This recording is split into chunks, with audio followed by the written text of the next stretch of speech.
नमस्ते दोस्तों, मैं शुभित वाजपेयी आज आप सबका फिर से एक बार बहुत-बहुत स्वागत करता हूं अपने इस यूट्यूब चैनल पॉलिटिकली शुभित पर। आज हम चर्चा करने वाले हैं वक्फ बोर्ड संशोधन विधेयक 2025 के बारे में। सबसे पहले ये जानने की कोशिश करते हैं कि ये वाक़ई कोई जेन्युइन पॉलिटिकल मुद्दा है या फिर एक टाइम पास भर है। तो आज इसी से जुड़ी जो कुछ महत्वपूर्ण जानकारियाँ हैं, हम सभी उस पर जो है एक नज़र डालेंगे। तो सबसे पहले ये जानने की कोशिश करते हैं कि आखिर इसमें है क्या?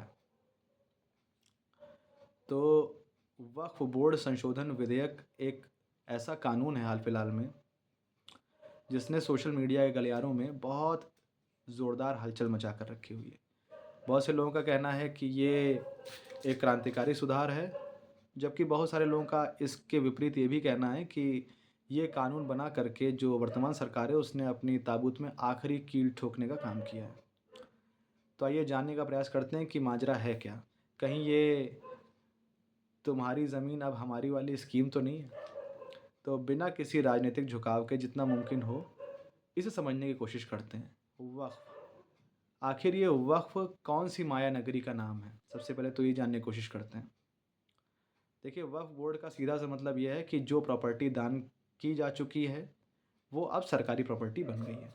वक़्फ़ बोर्ड की रिस्पॉन्सिबिलिटी होती है जितने भी मुस्लिम संस्थान हैं जैसे मदरसे, मुस्लिम इबादत गाहें जैसे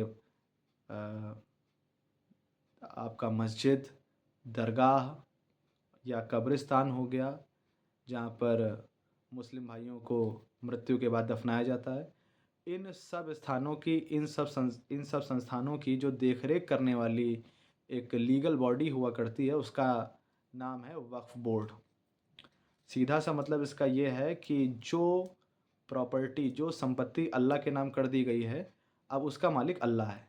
लेकिन उस प्रॉपर्टी के प्रॉपर्टी डीलर बन बैठते हैं हमारे वक्फ बोर्ड वाले। तो ये था वक्फ बोर्ड। अब नया संशोधन क्या है, इस पर भी नज़र डालते हैं। नया संशोधन जो 2025 में आया है, इसके मुताबिक सरकार ने ये साफ-साफ अपने गाइडलाइंस में स्पष्ट रूप से वर्णित किया है कि जो वक़्फ़ की संपत्ति है, वो जिस व्यक्ति से ली गई है, वो उस प्रॉपर्टी का सही मालिक है या फ़र्ज़ी, इसकी जाँच होगी। प्रॉपर्टी के हस्तांतरण में यानी कि ट्रांसफ़रेंस में किसी प्रकार की कोई धांधली या गड़बड़ी तो नहीं की गई है। और अब इस नए विधेयक के तहत यदि सरकार पाती है कि प्रॉपर्टी के ट्रांसफ़रेंस में कोई भी गड़बड़-झाला है, तो वह त्वरित एक्शन ले सकती है। अब आगे चर्चा करते हैं कि ऐसा हुआ है तो इस पे सरकार का स्टैंड क्या है? सरकार कह रही है कि हम पारदर्शिता लाना चाहते हैं, भ्रष्टाचार मिटाना चाहते हैं, इसलिए ज़रूरी था। वक्फ बोर्ड कह रहा है कि आपकी केवल ज़मीनों पर नज़र है और कुछ नहीं। और विपक्ष हमेशा की तरह आग में घी डालने का काम कर रहा है, जो कि वो हमेशा से करता ही आया है। विपक्ष का कहना है कि आप हिफ़ाज़त नहीं करना चाहते हो, सरकार से उसका कहना है, आपकी नज़र ज़मीनों पर है, आप कब्ज़ा करना चाहते हो। अब देखते हैं कि आम जनमानस पर इसका क्या असर होगा।